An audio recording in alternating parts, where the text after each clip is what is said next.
Welcome everyone to Universe Media, and we just got done watching the first episode in the Loki series on Disney Plus. And I gotta say, if you don't have Disney Plus, the first episode is definitely worth it.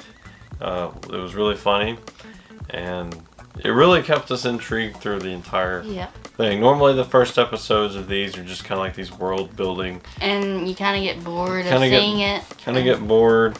I felt that way during Falcon and the Winter Soldier. Well, Loki, you didn't know what to expect.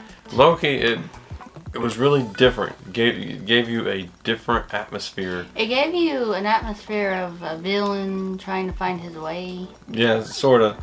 And we want to try to do this first part spoiler free, so we want to try my best. This is our first episode, by the way. So, wow, what a good one to start off on, right? So, if you really like comedy and Marvel, and especially if you like Loki and Thor, this is the one for you.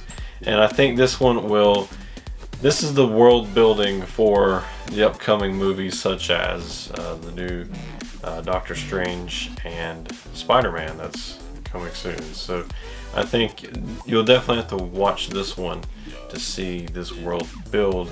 And Marvel, it's like you have to watch every movie and series when they come out. So Loki focuses on the timeline and starts you out with the main timeline. And when Loki uses the Tesseract, and I guess he just follows and goes around different timelines and different universes. If you didn't watch Endgame, you're kind of missing out on Loki.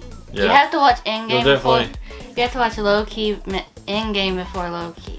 And then to watch Endgame, you gotta watch all the rest of them. Yeah. So, You can't just like, oh, I'm gonna watch Loki and never watch the other movies. So if you're new to Marvel, you're going to have to watch all these to really understand. But they do a great job later on in kind of explaining some of the things that did happen to maybe the new people that haven't seen as much Marvel, and it kind of gives this callback. So that's kind of our spoiler-free section. So from this point on, spoilers. So we got about 5 seconds until we talk about some spoilers. So if you want to go watch it for yourself, click on the video or click off on this video and come back later and we'll discuss. Are they gone? I think they're gone. So, yeah.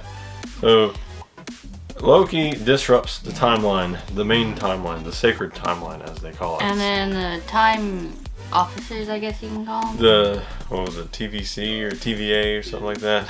I guess I don't know. I forgot. Because it's kind of hard to read. So many acronyms in Marvel. Then you got Owen Wilson, Lightning McQueen, or as in this series, Mobius. And man, they did a great job on his character because it doesn't really look like Owen Wilson to me. Just like Loki doesn't look like Tom Hiddleston. Yeah, it looks a lot different. So, but the voice is still iconic. Lightning McQueen is talking to Loki. That's crazy. So they was wanting to reset Loki in this because he disrupted the timeline, just reset him, and timeline's all good.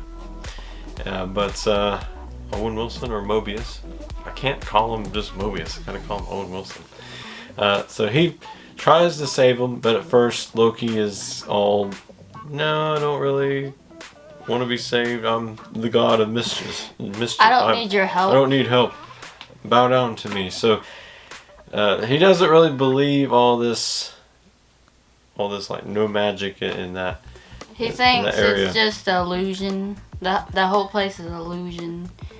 And then as he tries to escape them, he realizes that the Tesseract and all the Infinity Stones are basically useless in this universe, world, wherever he is. And Owen Wilson or Mobius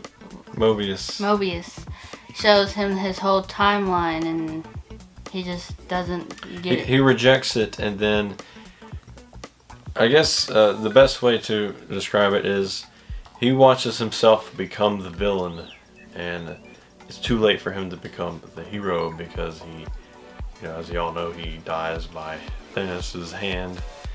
Quite brutal. And he even watched that. And the sound effects was really brutal. A lot more so than they were in Endgame. It was, oh my gosh, we both cringed during that.